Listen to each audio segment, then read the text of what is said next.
The world you live in today is one gigantic myth, one lie. Democrats, Republicans, communists, socialists, and liberals have no idea what to do about the problems. But don't take my word for anything, yes. We still have people standing here that can't hear you, so just hold on, okay?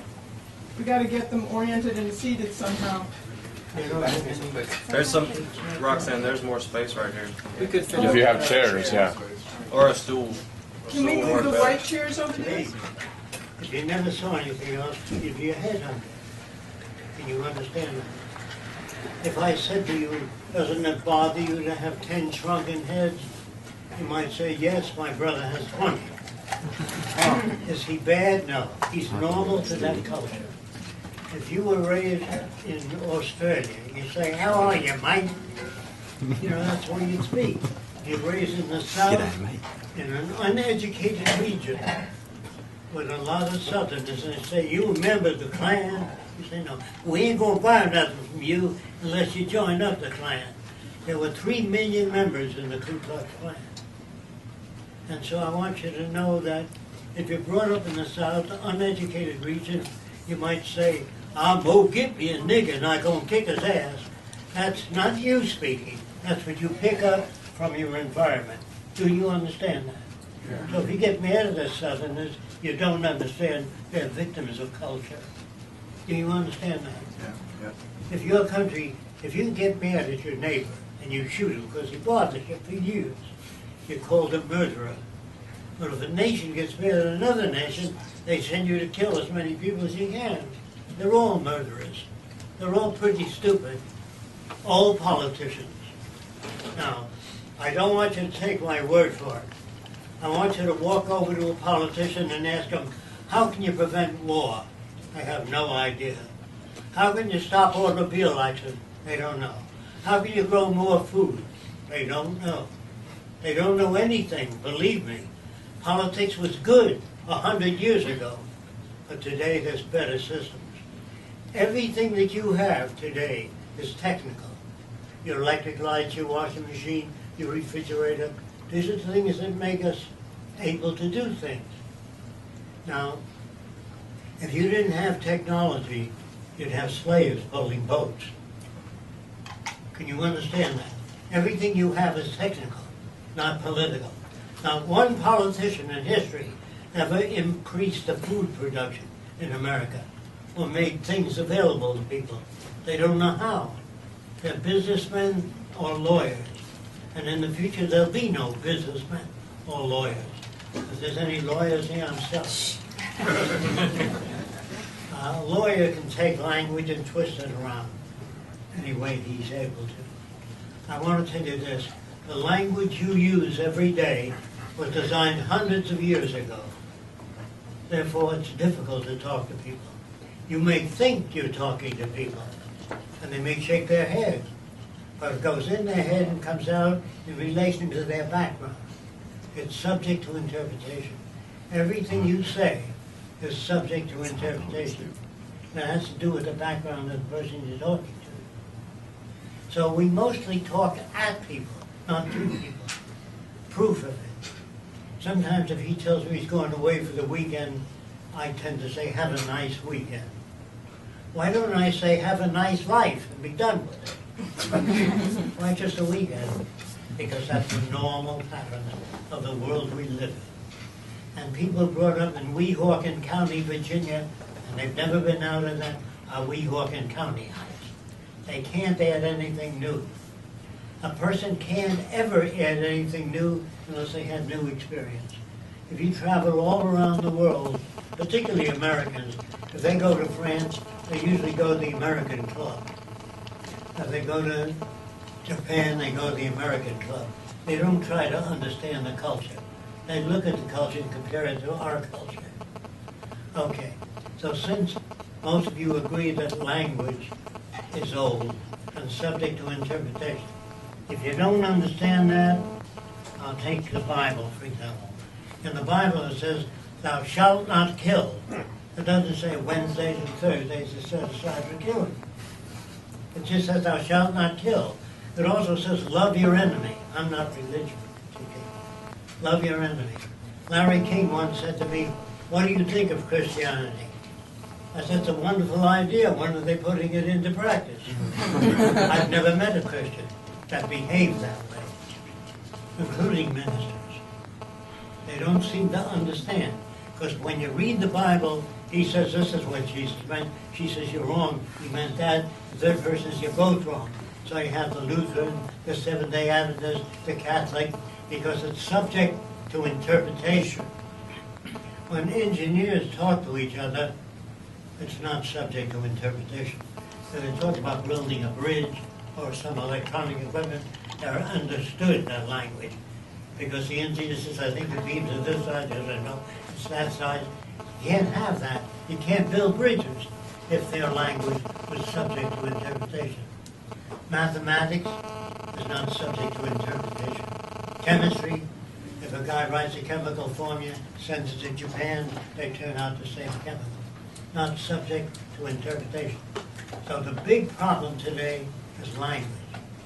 In the future, we must devise a language that's not subject to interpretation. For example, when a guy says to a girl, I love you, does he want to get laid? Does he love her? What is that about? We don't know what the language is about. Hey, you're pretty.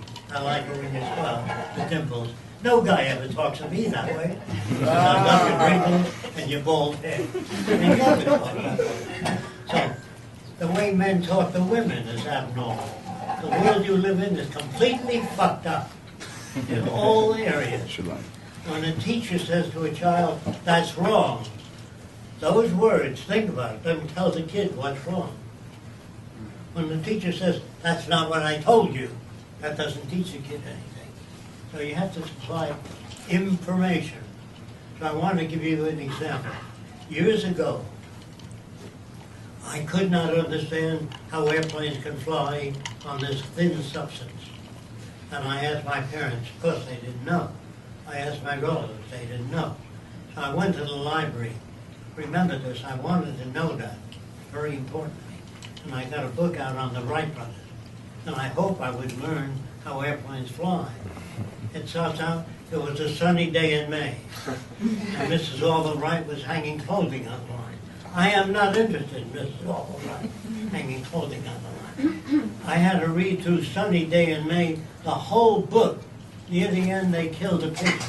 And they put wires in his wings to keep him out there. And they launched the pigeon, moving the wings back, forward. That was information. Sunny Day in May, I didn't care about. 90% of the books you read are Sunny Day in May.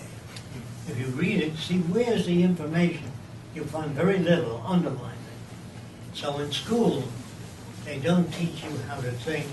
They don't even know what thinking is. Thinking is talking to yourself. When somebody says, I'll see you Saturday, you go like that, take the kid's hand, and he says, I can't see it. So thinking is talking to yourself.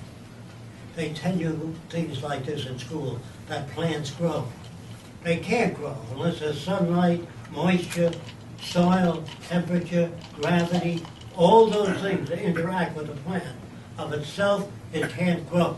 Do you understand what I'm talking about? Yes. Neither can humans think. This goes for me too. We can't think or reason, all that's bullshit. It's given to you in your school. Now, of course, we feel we think. We all feel that we make our own decisions. But really, if you were brought up in a Seminole Indian village, and I said, you can have anything you want, what do you want? They don't say a twin-engine Beechcraft or a Mercedes. They can't say that. They're brought up in a limited area with a limited viewpoint. Do you understand that? People, well, somebody says, well, I don't know about that. I don't know that I agree with you, Jacques. So the assistant to the dean at Princeton University invited me over to talk to people in the sociology department. But I didn't want to. I didn't want to talk to people in sociology. I wanted to address the whole university. So they put up bulletins. Fresco says man can't think or reason. That made everybody angry all through the university. And they all wanted to talk. But they couldn't hold a meeting in the sociology class. It was too small. So they had to hold it in the auditorium. Before I said one word, a guy from the optics department got up and said, I don't agree with you. I think people can think. So I said, give me one example of a man thinking. Anything. He said, there are thousands of examples. I said, I can't do anything. One example. So he said, well, somebody had to think of a camera. There was a time when there was no camera, and somebody had to invent it. I said, did you know that 1,000 years ago or 1,500 years ago in the Holy Land, if you lived in a clay hut and there was a little hole and daylight projected a man walking upside down on the wall. So people paid 2 pieces of silver to see the upside down world. If you go into a barn today, it's very dark. If there's a knot hole in the barn, you see cows walking on the wall upside down. That's where the pinhole camera came. Nobody said they got to make a camera. The brain doesn't work like that. There's something that's suggested. Now I'm going to go through different inventions. They say, well, Tesla invented the wireless. Yeah, I'm sure you've heard that. Where did he get it from? Well, when you bought electric wire, they wrapped it around a cardboard reel. First, they used to put it in the bag. You couldn't, the wire was all tangled up. So they wrapped it around a paper tube. So when you bought wire in the old days, sometimes it was broken. So they connected 2 electrodes to it and ran a current through it. And if it was broken, the current wouldn't go through. And that went on for years. But when you bought fine wire, they wrapped it around a small spool. But when you left the store, it was called electric store. They put the small spool in the big spool to save space and packaging. But when you tested the outside spool, it induced a current in the inside spool without being connected. That's where Tesla got it from. He didn't start, got to make a wireless. The brain can't do that. When man lived in a cave, when you climb a hill, normal people, they step on a severe incline, they slip. If they step on a slight flat, they get up a hill. So when you climb a hill, you look for the flatter areas. After you live in that cave 10 years, there are steps. It's from you stepping on the flat areas. But a person doesn't come to a cave and says, I got to make steps to get up there. The brain does not work that way. Is there anybody that doesn't know what I'm talking about? I'll repeat it. You understand that? Now, they say, well, the Wright brothers made the first airplane. That isn't true. The Chinese, over 1,000 years ago, had man carrying kites. Of course, they never got credit for it. Another interesting thing about it is a Frenchman tried to fly like 20 years before the Wright brothers. And he made 2 wings, 3 feet long, and he strapped them on his back, and he jumped off the Eiffel Tower, and he died. And his brother-in-law wrote, make wings larger next time. There is no way to know how big to make wings. Anytime you move in a new direction, you use the best thoughts you have. That's why nobody ever made a mistake in his life. They tell you, he made a mistake, or I made a mistake. And not true. We don't make mistakes.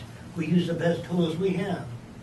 So there were many people that built small wings that jumped off rooftops and broke their legs. Long before the Wright brothers. You understand? It was their legs that were broken and their bad wing design that told them what to do. Do you understand what I'm saying? That's what I mean when I say man can't think or reason. If you walk into an Indian village where they're wearing feathers, and they're dancing around the fire, blah, blah, blah, blah, blah, you say, that's ridiculous.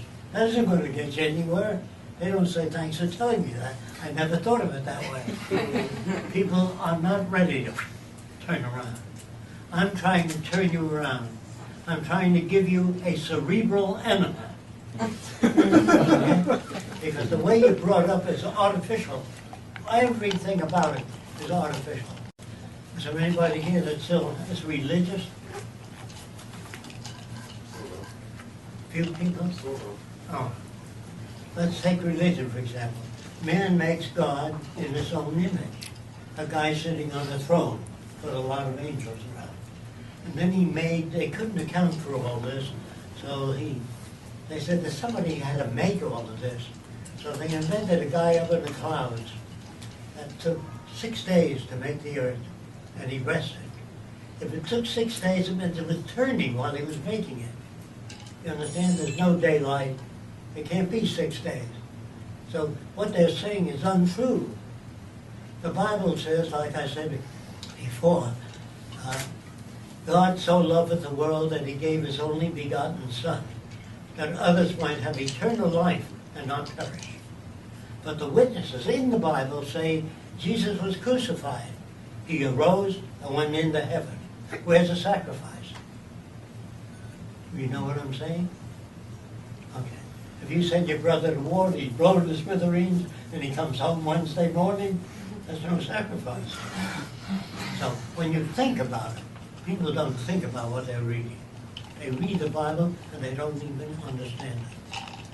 It's so contradictory, such a bunch of fairy tales that are terrible. They're not bad, they're terrible. And so when you read the Bible, if you buy that package, it means you're very simple.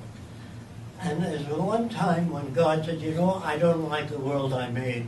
I'm going to drown everybody except you, Noah. I want you to build an ark and put 2 kinds of every animal. This is all-loving God who's going to flood the world and drown everybody except Noah and his family. And he says, I want you to build an ark. He gave him the size and everything else. But if he had to take 2 kinds of every animal, the boat would be a mile long. Who cleans the shit out of that? The stories are terrible. And then if you don't follow the Bible, you burn eternally. Now, is this an all-loving God? All-forgiving? Of course not. He's made as dumb as man is. Because man invented God in his own image, puts him on a throne, has a bunch of angels, and he says to the angels, try to better yourself. So an angel named Lucifer said, you know, I'd like your throne. So he said, out! He kicked out all the angels. They're called the fallen angels. If he had no peace up there, how the hell are he going to have it on earth? So when you think of the God man made, and you worship that jerk made by man, you have no respect. No respect at all. And also, the white man thinks God is white. The black man thinks he's black. The Oriental thinks he's Oriental. Well, that's normal. Normal means fucked up. Normal, because you can't think about things outside of your culture. If you're brought up in France, you vive la France. The way you say it, the way you point, is the way you get it from your culture. If you say, have a nice trip, even that's picked up. Every word you use, your mother, when you're very young, says cup, saucer, grapes, pretzels, whatever it is, all those words you learn. There's not a word that you make that's new. If you're born in China, for example, Chinese have been speaking Chinese for thousands of years. No Chinese baby was ever born speaking Chinese. Did you know that? You had to go to school to learn the language. You never can inherit a language that's been spoken for thousands of years automatically. You have to learn it. 1 and 1 is 2. Over and over again in school. That's where you get it from. Versus I'm an individual. Even those words you picked up from somebody else. There's no such thing as an individual. Because in the court of law they tell you, in your own words, I want you to tell us what happened. Say, gagala boo boo. That's your own words. Nobody knew what you're talking about. And they use words like freedom. There never has been freedom in any country, including the United States. George Washington, first president of the United States, had 300 slaves. How many of you knew that? 2 people, 3 people. Well, today he'd be arrested as a son of a bitch. All your presidents were super stupid men. Not just plain stupid, super stupid. Harry Truman had a hat store. Did you know that he sold hats? What the hell is he doing? He's president. And Oppenheimer went to visit him. Oppenheimer was a so-called scientist who worked on the nuclear bomb. And he said, now that we have the bomb, can you drop it about 30 miles off the coast of Japan, just so that we have a terrible weapon, we'd rather not use it. This is a demonstration. What is that, you know? And Harry Truman said, out of my office. I don't want to see you guys again. And they dropped a bomb in Hiroshima and Nagasaki. He was a real fool, a stupid man. Killed thousands of people needlessly. Now, I thought Oppenheimer was also stupid. He was a good scientist in nuclear physics. But to give a country or army a weapon to same stupid people, that's the dumbest thing you can do. For man, there's no such thing, by the way, as a scientist. There are people schooled in physics, botany, photography, optics, but not general. You know what I mean? So what you really need is a generalist. Because if a man were a scientist, he said, what makes war? What makes a thief? What makes a serial killer? He'd want to know everything, not just optics or mathematics or chemistry. Einstein was a very nice guy, but he was very stupid in other areas. I'm trying to tell you something. I asked Einstein, instead of telling me how certain planets move 10 years from now, tell me how to stop erosion on the Earth and how to stop race hatred. All those are the real things here. There are scientists today that are working on terraforming other planets where you can't live. They want to make oxygen and water and everything. But this one is falling apart, brother. You got to work on this one. Where are the scientists that are opposing war and stupidity? I'm trying to say every culture uses their science to support themselves. For example, in Germany, the scientists worked on nuclear weapons too. In Italy, they worked on guns, machine guns, airplanes. Every scientist fell in line with his culture. That's why I say there's no such thing as a scientist.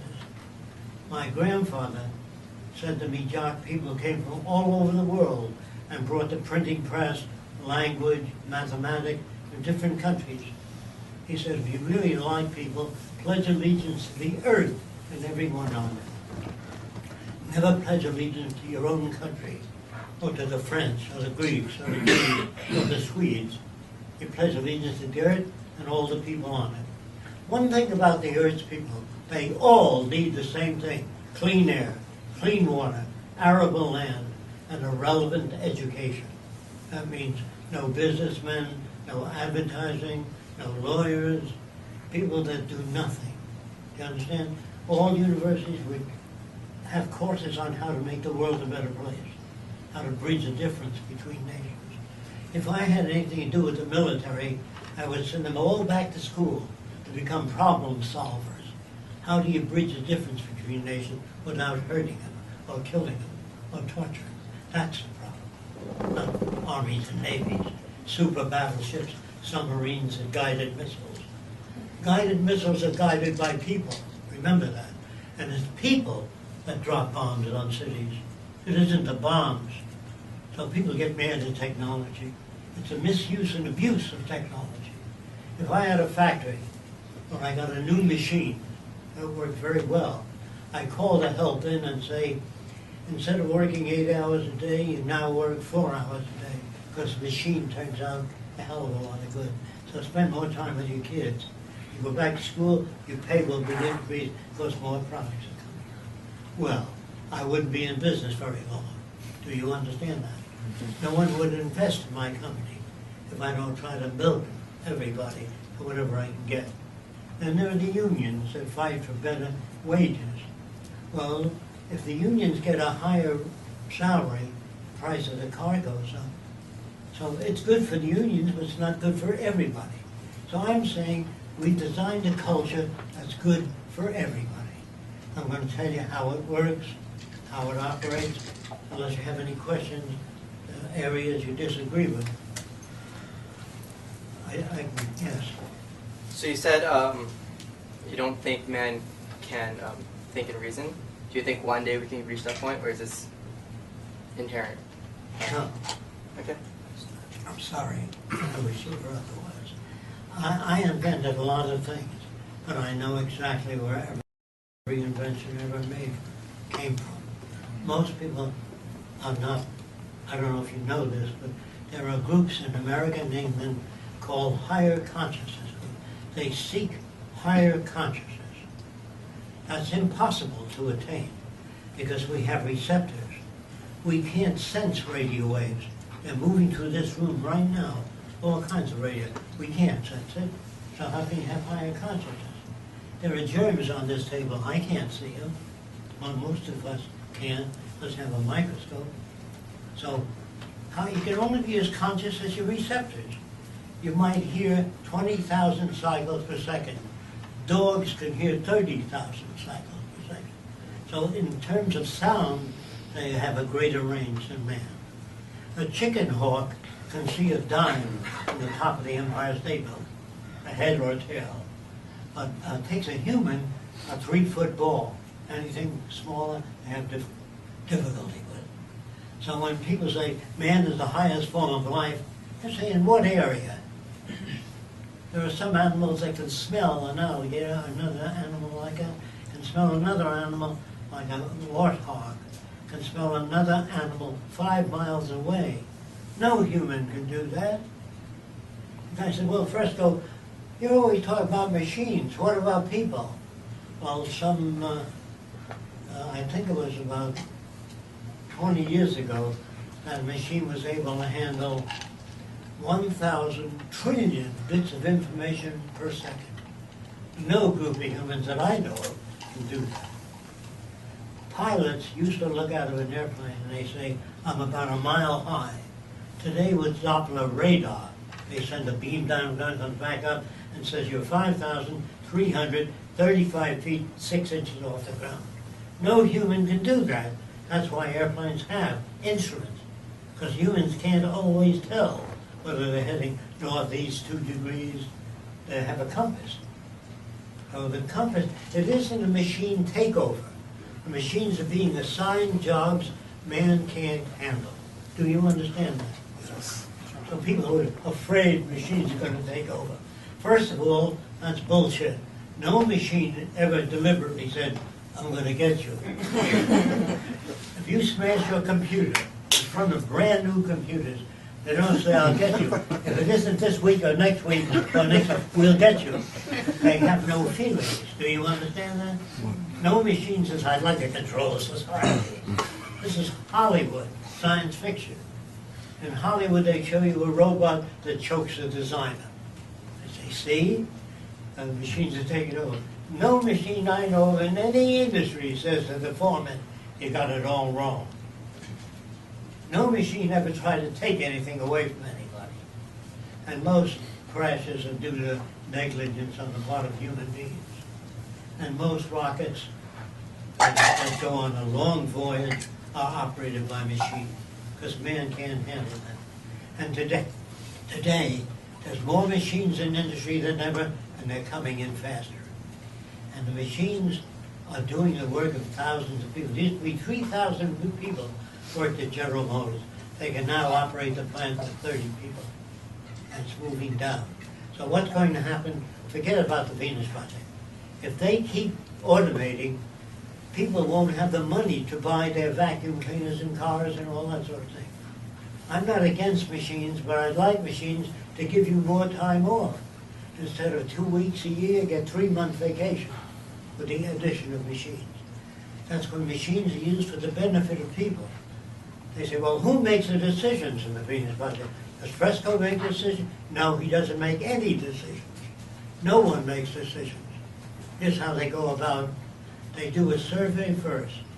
And if the land you want to build on has 4,000 acres of arable land, so many acres of water, that determines how big the city can be.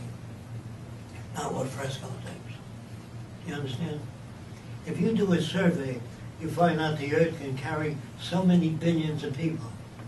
If you begin to exceed that, it's going to be territorial trespassing. People are going to break your door down if you control most of the earth's resources. So you can't have peace on earth and goodwill to all men unless you share the earth's resources with all the world's people. If you don't understand that, where do you think America got this land from? Do you think the Indians just come on over, build whatever you want, do what you want? No. We came here, we slaughtered millions of Indians. And then that didn't work well. So we killed 15 million buffalo to try to starve the Indians. And finally, when we won, we had more power, We took the land and pushed the Indians into the desert region. I'm not particularly pro-Indian. I think the Indians did the same thing to smaller tribes. They took over their tribe. You know what I mean? All nations are corrupt. When people use words like decency and ethics, I always say, what do you mean by ethics? Mean you're taking every poor person in your house and every hungry person you feed? Oh no. You better ask a person what they mean when they say the world should learn to live together in peace. Everybody, how do you do that? I don't know. And it's noise. People yak all day long on television, news, no information, just yakking. We don't agree with Obama. What would you do? What is your alternative? They don't answer those questions. I had a politician get up and said, if I'm elected, the aircraft factories will turn up housing for people. I said, do you own any aircraft factories? He said, no. I said, do you know airplane factories turn out what they got orders for? The military orders airplanes. The factory doesn't decide what they turn out. Do you understand? So the guy goes, there's nowhere. So your politicians are nowhere. Never vote for anybody. Even your judges today would be considered bums in the future. Ignoramuses. Because the judge knows nothing about the background of the person. If you lived next door to a person that insulted you and hurt you for years and you kill them, you called a murderer. If you steal a watch that's worth $150, it's your third crime. They put you in jail if you're a third crime, maybe 7 years. You know how many watches that costs? It's cheaper to give the guy a watch, or 2 or 10. If you put him in jail for 7 years, you've got to feed him, clothe him, house him, take care of his medical problems. You know how much that costs? It's cheaper to feed people. I'm telling you, how stupid can you be?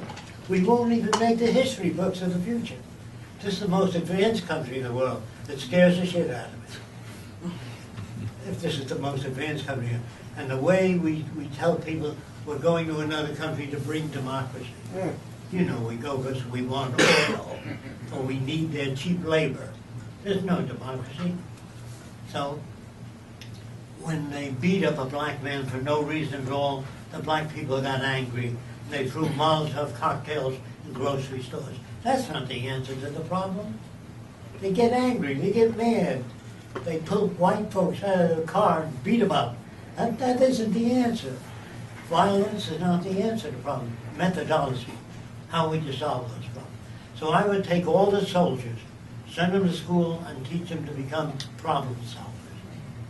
That's what the problem is. We don't know how to solve problems, so we use force. In the Bible, which is a terrible thing, it says, use your strap when you want your kids to behave. Hit them on the ass 50 times with a strap, that ought to do it. Well, the Bible is full of shit. The Bible is dangerous. So, why did they crucify people? Because in ancient Rome, I'm trying to understand this. In ancient Rome, they believed in many different gods. That's the way they were brought up. The god of love, the god of peace, the god of good vegetation, good weather. There were many different gods. Then the Christian came to town, said there's only one God. I said, what are you, nuts? There's 15 gods. That's the way I was brought up. So they put the Christians in an arena with lions that they starved for about a week. And they tore the Christians to pieces. And the whole family used to come Saturday and Sunday to see Christians fed the lions. And they took the clothes off the Christians, but make it easy for the lions. And the kids would say, Daddy, can we come next week to see Christians fed the lions? And he would say, if you behave yourself. Now, is the daddy nuts? No. He's brought up in that kind of culture. In this culture, we have foot fights where men punch each other in the head, beat each other up, and damage the brains when they retire, even before they retire. But we say, hey, that was a good fight, because we're brought up that way. Now, here's a guy running with a football. Same fucking game, over and over again. And everybody goes to see a good football game or a good basketball game. None of those things are any good. They're nothing things. They do nothing for society. You add nothing to your mentality. Don't take my word for it. Talk to football players. And when they win the game or lose the game, They don't walk over to the other side, congratulations, you did a great job. They get angry. And that's the warlike attitude. You understand? Even in a fight, they get angry. So the guy didn't jump on the guy or knock the shit out of him. And when I meet a guy, I want to tell you this. When I don't know people, I say, who do you admire more than anybody in the world? And the guy said, One Punch Malone. He knocked the guy out in one punch. That's a 20-year project. I get off. Don't even bother talking to some people. They're so badly damaged. And that's One Punch Malone. Okay. So, what do you do in school? How do you teach kids?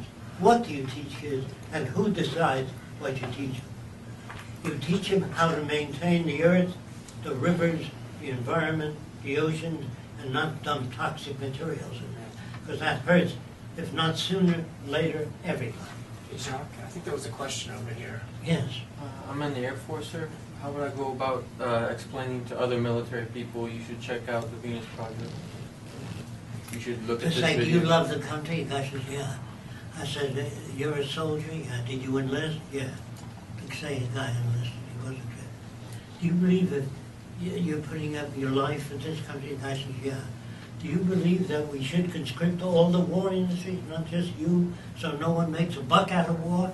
Make millions selling weapons, submarines, aircraft carriers, billions of dollars are made. The book is written by, I guess, a military man, Smedley. I forgot his. Smedley D. Butler. Smedley Butler. And he said war is a racket. Now, any military man that understands what I'm talking about, you make a lot of money in war contracts, selling army suits and the Navy ships and flags and all. I Money, didn't notice at first, but I'm coming up on 10 years now, and I'm starting to notice a lot of the things that you've been saying better. who? I'm coming up 10 years in the Air Force now. I'm starting to notice it's a money machine. Well, that's good. In other words, as soon as soldiers know they're just used by the establishment to maintain their condition. You live in an established society called the USA. England is established. I'm against all established societies. I'm for emergent societies that are constantly changing. Just like your laptop's getting smaller, lighter, better. You can't design the best laptop. You can design the best laptop you know of up to now with what you know. And I'm sure you all know that 3 years from now they'll be smaller, lighter, and do much more. Some people think, well, this guy Fresco is a utopian. He believes in utopia. I don't. The cities I designed are the best I know up to now. But those cities will be a straitjacket to the kids of the future. They'll design their own cities. Do you understand what I'm saying? No one can design the best camera. That camera will scratch your back 3 years from now. It's not going to take pictures. Tell you how to get in touch with your grandmother. You know what I mean? In other words, a camera is just a camera today, but it's beginning to do much more. And the compact camera will be a computerized system in the future. And then there's many other things I can show you, but is there anybody here that wears eyeglasses? Can I see them? Are they prescription? Yes. The lenses are very good, but when you put it in a frame, the frame shrinks and presses on the glass and distorts it. We, as humans, cannot see that. But with polarized light, there's a little gadget up there. You can turn the switch in the back. Just turn that switch, rotate it. Does the light go on? All right, now put this between the two sheets of glass, and you will see, if you look through the window, how the frame squeezes the glass, which humans can't sense. Do you see anything? Oh, yes. Can you see pressure coming in from the frame? And the frame's bright. That's like the other lens. You have to look through that window to see it. You can't see it, but it's the same. Kind of some Do you understand what I'm ways. saying? Yes. Here's your careers. Is there anybody that can't see that? He can. You can have your... The joke's on you. Trust us. Did you see it? Were you able to see it? Yes. Yeah, I was able. Right. Now, there is a gadget up there. How many are you familiar with the memory metals now? I said something about What? Say- what? Raise your hand. Memory what? Memory metal. What is or that? memory material. Okay. Did you see it on our website? Oh, metal. A lot of people think I'm running the camera backwards. That's how I get the metal to go back. There is some of that metal here. Will somebody bring it to me? Coming up now. I don't want to go wrong. I think it's behind you. It's It looks like a on spring. its way. Oh, thank you. I just want you to know it does exist.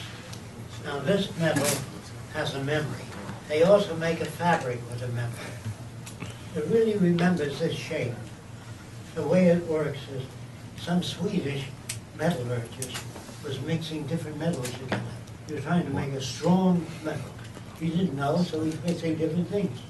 When he mixed nickel and titanium 50-50, he bent the metal, right? And he left it on the table near a heat lamp. When he came back, it straightened itself out. I said, that was strange. But nobody ever sat down and said, gotta make a metal with a memory. You understand? That's not possible. So, would you mind pulling this out? Put that on your lap. Pull it way out. Now, way out. What did you get? Now, let me have it. Now I want you to twist it, bend it, do whatever you want to it, but don't let it get caught in itself.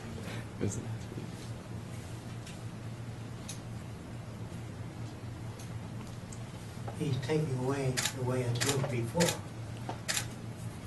Behind you, I think, is a hairdryer. It's true. Don't let it get caught in itself. Somewhere. That's pretty good. Yeah.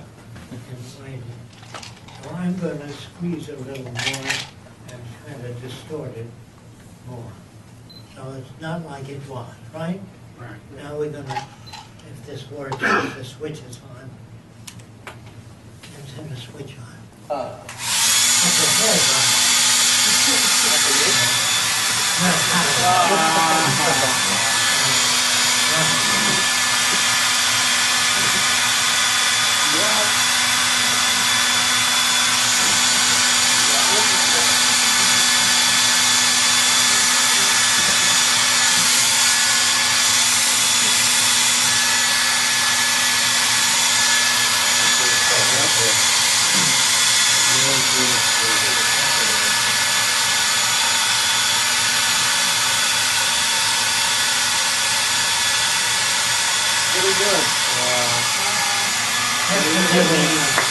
Never with a memory.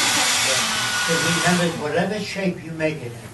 So if you took the wire and spelled out Jesus Christ with it, and then straightened it out, put it on the table, went like this, and had a heater under the table, you could build a following. You're giving us some good ideas, John. They now make a fabric with a memory. So it's used for sutures, medicine. The doctor ties a surgical knot, and then he straightens it out, and he cuts the skin, and he sticks it through straight. And the heat of the body causes it to tie a surgical knot. So you can design it to respond to heat or anything else. Now, that's okay. In Florida, sometimes the government calls people on Key Biscayne and say, you better leave your home because a hurricane's coming. And they leave, if you ask people, wait on the freeway and say, where are you going? I don't know, but I'm getting the hell out of it. If you make buildings like this all through Florida and the West Indies, no hurricane can suck the roof off. It'll whirl around. You understand that? Does anybody doesn't? There are beds all around that come down. During the week it's used for recreation. There's a turbine on top that the hurricane wind spins. If the wind picks up, the pitch changes, so it always turns at the same speed. That keeps the food in your refrigerator and the lights going. Because with a bad hurricane, you can have a 2-week power outage. All the food spoils. And they say they love people in America. It's built for people. There's nothing built for people. It's built for private industry. You're trained to be a cog in the wheel. I'm sorry about what I'm saying. I don't like what I'm saying. I wish it were different. But if you built this all through the West Indies, wherever there's tornadoes, hurricanes, whirlwinds, it just can't destroy the building. So what we need is problem solvers, not military, not police, not prisons. Prisons are the worst thing you can do to people. They come out angry and bitter, and they're called rehabilitation centers. They're not rehabilitation. Or justice complexes. Justice? Yeah. There's no such thing. All of those are, religion is a verbal hobby. They talk about things, but they do nothing, very little. So the world I'm talking about, first of all, we have to get the people and to tell them what the Venus Project is. A lot of people think the Venus Project is a bunch of scientists and technicians telling people what to do. You will work in Area D. You, Area K. They get that from Hollywood. It's nothing like that. It's not technicians in charge. Build bridges are built by people that build bridges. You understand? They don't tell you what to do. If you want to build a new type of ocean liner, you get marine engineers together and they build the ocean liner. They don't tell you what to eat or what to do. Only nutritionists will tell you what they found works with food. But today you have artificial coloring, artificial flavoring, engineering food, which without sufficient testing is very dangerous. And cancer is still on the increase with all the money we spend on it. They don't even know what to do about it because doctors are trained uniformly. There's very little creativity. I'm going to tell you roughly how you treat cancer and other things. First of all, you don't give people chemotherapy. It destroys the good cells and the bad cells. Radiation does the same thing. What you do is you remove cancer from people and you keep it alive in a petri dish. You know what that is? Artificial circulation. And you treat the cancer. Once you gain control of the cancer, then you can apply it to people. They don't even know what scientific research is today. The doctor that suggested after you do an autopsy, wash your hands, they kicked him out of the hospital. This was years ago. Most doctors get the guy as a nut. You don't have to wash your hands. Anyway, he did an autopsy and he cut his finger accidentally and he died of childbirth fever, just like most women died in the old days. You don't have scientists today. You have commercial scientists.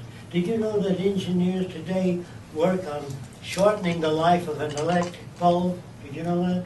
They design it to burn out right after the warranty. All your telephones are crap older. They last 3 or 4 months, you have to turn them in. There used to be, years ago, one thing in your home that you didn't own that never broke down. The telephone. Belonged to the telephone company. They used to be heavy, well-made, you could throw them on the ground. But they didn't want to service their phones. They wanted to last. Did you know that for one of the early Edison bulbs last 100 years? Did you know that? Okay, now you do. You can look it up on the internet. And you can find out that they do not work for your benefit. Proof. They outsource it to China because it's cheaper. If you are a nice guy, you don't outsource to China. You keep all the Americans working there and you don't give them minimum wage, $5.75 an hour. You give them $10 an hour. Nice guy. Nobody will invest in your company unless your growth rate is going up. The only way it'll go up is excellent. Use China. You know what I mean? Turn on your product. You have to show people the proof of your gains. So even if you're a nice guy, let's say you work for me, my department store, you work behind the counter, and the lady comes up, she says, how much is that lamp? You say, it's $20. She said, oh, I'll take 2. But you being a good Christian, she said, go 3 stores down, you get the same lamp for $10. You won't be working for me very long. Do you understand? We are all sons of bitches in the money system. Because when you put up $2 million to help him get elected as governor, He owes you a favor. Do you understand? So when the government buys vacuum cleaners, they buy them from your company. So with money, you can pay people off. We have no money in the Venus Project. I don't know if you knew that. Those of you that did know it, now you know it. We have access centers. What's that? Access centers like a public library. Women years ago marched to try to get a public library in, because most people in the old days couldn't afford books. They said, well, let's make books available so anybody can check them out. But they had rotten eggs on them, they would beat up the women. This is a long time ago. Because the people that owned the bookstores felt if you made books available free, people wouldn't buy books. And anyway, the women won, they got the library in, and people read more, and they bought more books than ever, because they knew more. They were wrong about people wouldn't buy books. So next door to the bookstore, I got a camera center. If you help me move some of this stuff a little bit away from that, you can understand it better.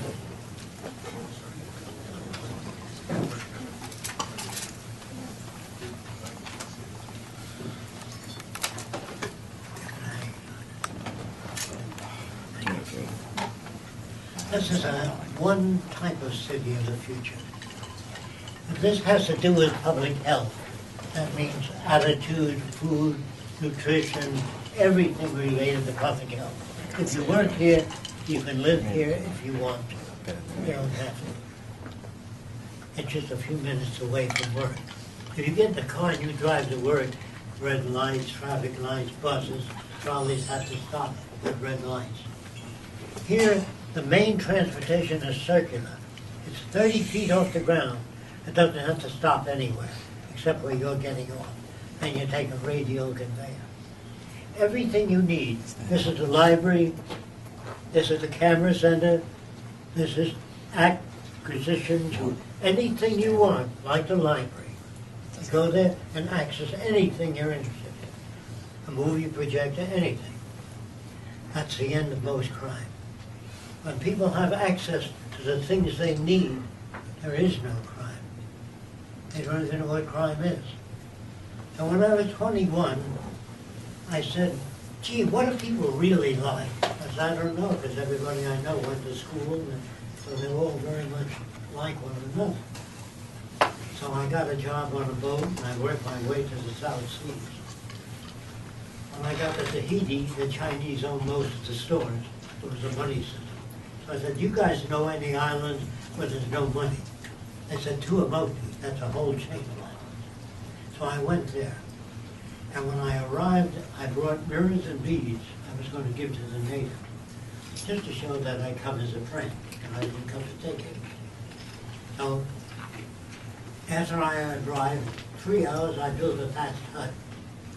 And they were natives who were in my hut when I went out giving out my mirrors and beads to one another with a great big grin on their face. I said, what's going on? I was semi-normal. I said, what are you doing with my property? They said, you have too many. I did have a lot of mirrors and beads. They were already giving them out. I didn't understand that. And then 3 days later, the old folks pulled in a net full of fish, and they threw fish to anyone standing there. They'd say, you owe me $10. Nothing like that. They just threw fish to anyone. And there were so many coconuts, so many fish, nobody gave a damn. And nobody ever stole anything, because they lived in abundance. But when the population began to grow, the chief would get the young people together, find yourself another island. You know, colonize. But when you have more people than the land can support, or less jobs than people can get, then they move into other areas. If you work for minimum wage, you have to buy a used car. You can't afford a new car. And the used car breaks down more than the new car. So you're always in hock up to here. And if a kid starts coughing, say, well, maybe the cough will disappear tomorrow. I can't take a day off work, take him to a doctor on every little complaint. So the next morning, if your kid's still coughing, well, you have to take a day off and bring him to the clinic and sit there all day. You know what I mean? And you lose your pay. And so you get uptight. The guy says, hey, why don't you sell drugs? You can make $1,000 a week. He said, but I don't want to poison people with drugs. They don't give a shit about you. What do you give a shit about them for? Try it for a week. Anyway, he sells drugs and he makes money. Without a money system, you can't pay anyone off. There's no gambling, no drug sales, no prostitution. Do you understand that? Okay. So just say, if you say, well, people ought to be decent, all that crap doesn't work, that's verbal. You have to work out a way so people have access to the necessities of life. If they don't, they'll have trouble. Yes. Say if the world had like global, say if the world had global abundance and people was living longer, what would we do about overpopulation? Okay. The kids in school are trained in a subject called dynamic equilibrium, nature. That so many acres can support so many animals. If you put more animals in than that acreage can support, they'll begin to wander out for other areas. So you have to teach kids how nature works. In other words, not how people make laws. If a man steals, it's against the law. You know, that's not solving a problem. That's making a new problem, building prisons. If you teach children that we depend on nature, if we cut down too many trees, there won't be as much oxygen in the air. If we dump waste into the oceans, the fish will die, then the oceans will change and not support life. We only teach children dynamic equilibrium, how the earth works, how things work. That's why they say, will Fresco make decisions? No, it doesn't. We do a survey of the carrying capacity of the environment and maintain a population in relation to the carrying capacity. So everybody doesn't know what that means? If you work any other system, it won't work. You build armies, navies, and trying to correct things in people. All nations stole their land. Where do you think England got all these territories? They say the sun never sets on England. Huh. Of course, where did they get all that land? They took it. Same with France, Germany, everything has taken land. Even Indians took tribes' land away from us. So man ought not to work on what do you think, what's your opinion, what do you know. The difference between science and other systems is the scientist takes a metal and he doesn't say, believe me, this is the strongest metal made. He says, this is its tensile strength, twitch. This is its torsional strength, compression strength. He lists all that. So the other scientist knows what he's talking about. When he gives him a new material, he says, I don't know anything about it. How do you find out? You put it in a machine, and you take concrete, mix it differently, and you put it in a compression machine, and it can hold up 400,000 pounds. It's used at the base of the building, a skyscraper. No scientist says, use this. They always put it to test.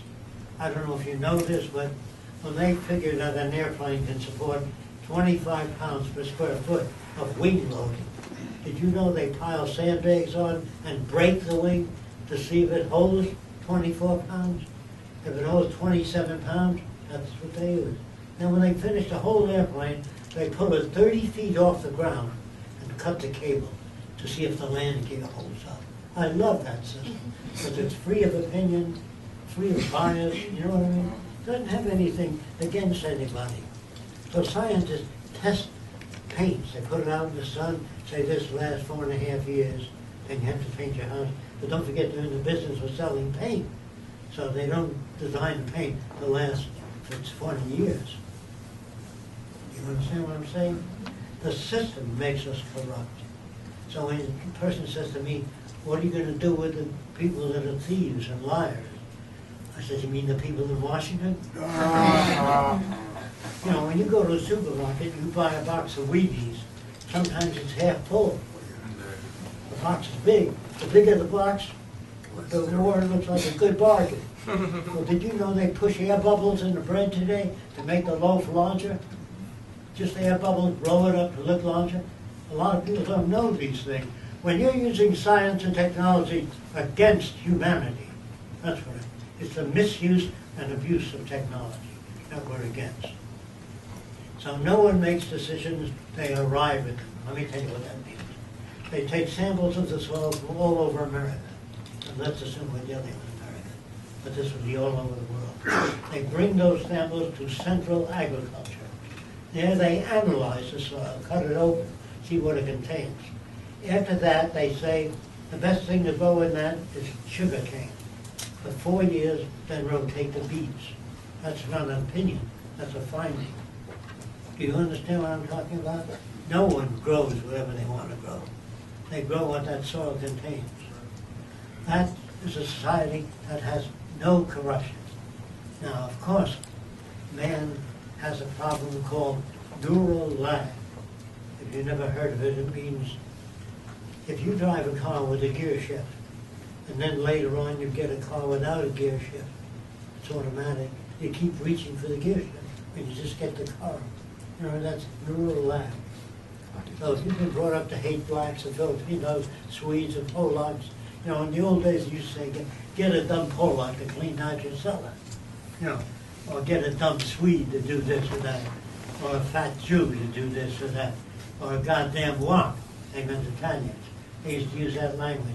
Well, let's get some Irishmen. That would be good for them. They work for nothing. The Irish famine killed a lot of people. So a lot of Irishmen came to America because we wanted a lot of people, cheap labor. And the Irish worked for 1/2 that amount Americans worked for. So Americans used to beat up the Irish. It doesn't come about out of nothing. It comes about due to that. Then the Filipinos came and they worked for less than the Irish. And the Irish beat up the Filipinos. Do you understand? But when everyone has access to the necessities of life freely, there is no war or hatred. During the Depression, I remember that there were big lines of people when it said help wanted, big line of people all around the block for a job. And then they said, let's get that fat Greek out of the line. Hey, you, out! They kick him out, then they look for a Jew or a black man, out of the line. And they get them out because there's scarcity of jobs. Scarcity produces a lot of human behavior. If you get mad at people, you don't understand the factors of environment on behavior. If you go up to an Eskimo that has never left the North, and you say you can have anything you want, he'll say, well, I think I'd like a stainless steel air conditioner. He can't ask for that. It's not within his experience. He can only picture heaven with big igloos and lots of seals. And God says, all the seals are here for your use. How else do you think an Eskimo dreams of walking on the palm fringe beach? He can't. Do you understand that? That's what I mean by man can't think or reason, except within the culture they're raised in. Jacques, I'd like to ask a question if I may. That's all right. What if there was a situation, this is something I haven't heard mentioned yet before, where either in a transitional period towards this kind of a direction, or even once it's established and somebody or some group of people became aberrated enough to want to enact some sort of violence on other people, what kind of an approach would be taken towards people who either plan to or are implementing violence towards First of all, other the people? transition Yes. from the money system to the resource-based economy will be painful. There'll be trouble, riots, assassinations. The religious right will think we're a God-hating organization. I don't know if you know this, but articles already appeared on me in the internet saying I get my money from the Rothschilds to do all this. And then say Fresco is sponsored by the religious right, or Fresco is sponsored by the establishment. He talks of one world. They talk of one world with them, with those people in control. I'm talking of one world united, sharing the earth's resources. There's nothing in common with the one world of the money system. But after the transition, if we get the first cities built, the kids are brought up to understand how the world works. Right. They don't want, the more people educated in engineering, technology, and science, and I don't know if you know this, but medical labs go around trying to get nickels and dimes for research on cancer. We give labs whatever the hell they need. Yes. What do you want? An electron microscope? How about 2 of them? That's like a We preemptive give them, measure, because right? we're interested in solving problems. That's nice. We don't have to dig up nickels and dimes for the undeveloped countries, yes. The rights of people, I think, have always, since the world has turned, it's always been kind of painful.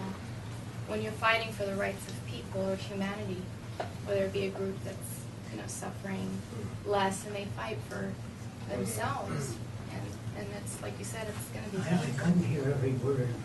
And you, Well, that's why. you know how people in the past, where groups of people have been in pain for whatever reason, why they're being treated, Yeah, and they fight for their right. yeah. It's the same Doesn't concept, is that we all try to, we're trying to live a better life for humanity.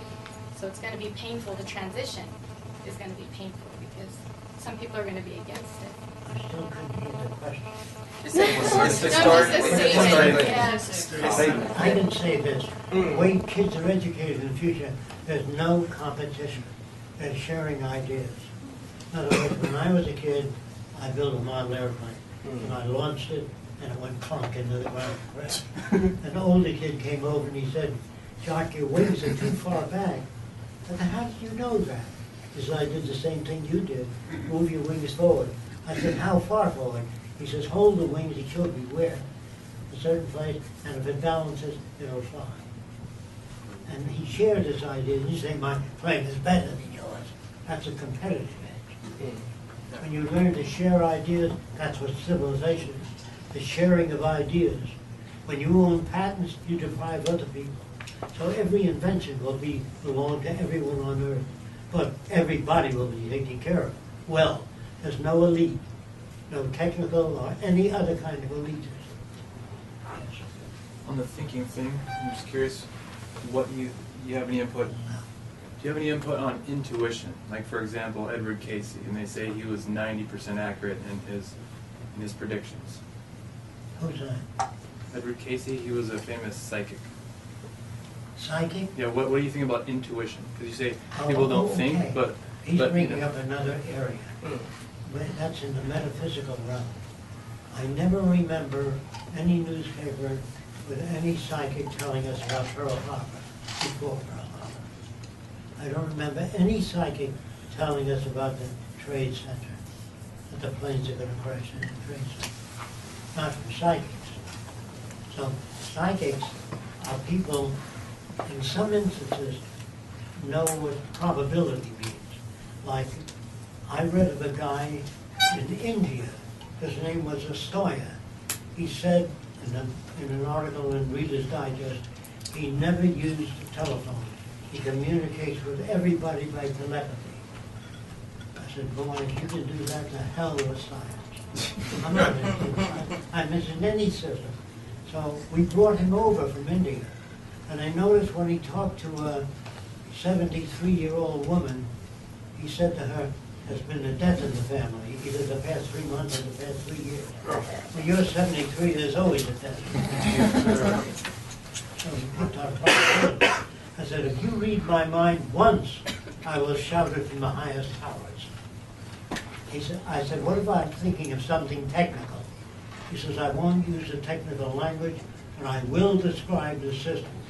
I said, "Do you want the lights on, full moon? What do you want? What are the best conditions?" He said, "No, any time." So I said, "Can I think, do you want me to picture things too?" He says, "No, you just think of things." So this is what I thought of. I thought of a white mouse about this size. It eats an elephant and doesn't get any larger and walks out of the building. If he got that, there's telepathy. That's outside of probability. Of course, needless to say, he didn't get it. So I pictured something else, and maybe he needs more things. So I pictured a wood saw, carpenter's saw. Can you picture that? With legs. And it walks into the forest like that. And a tree looks at the saw, and the tree cuts the saw in half. That's outside the box. It's really telepathy, not coincidence. You know what I mean? Like you're thinking of your sister, well, that's possible. You're thinking of your boyfriend, that's possible. You're thinking of your folks. Well, he worked, that's a probability. But outside the box, if there's really telepathy, picture a guy picking up a glass of water and the water absorbing the guy. See, outside the box, if there's really telepathy. So I got a lot of letters then saying, well, this guy was a fraud. and I'm real. So I invite him over to my house. He says, I do telepathy all the time. He says, I want you, Fresco, to open your own book with pictures of movie actors and just point to one. And my wife will be in the other room blindfolded. When she comes out, she'll tell you the name of the guy that you pointed at. Well, I did get my own book. I opened it, and I picked President James Fillmore, very early president. And his wife came out of the room. She says, I see a guy with puffs of hair on the side of his face. His name is James Fillmore, right away. That was one of the best I've seen. Here's how it works, if you don't know. Sitting like this means James Fillmore. This means Abraham Lincoln. So they work on a code. Do you understand what I'm saying? If this class is at 4 o'clock, I can do it hundreds of other ways. So if you pick a movie actor or actress, point, you don't need to say their name. Then another guy came over, he says, I know you're skeptical because you're scientifically oriented. I said, no, I'm open, if you can demonstrate it.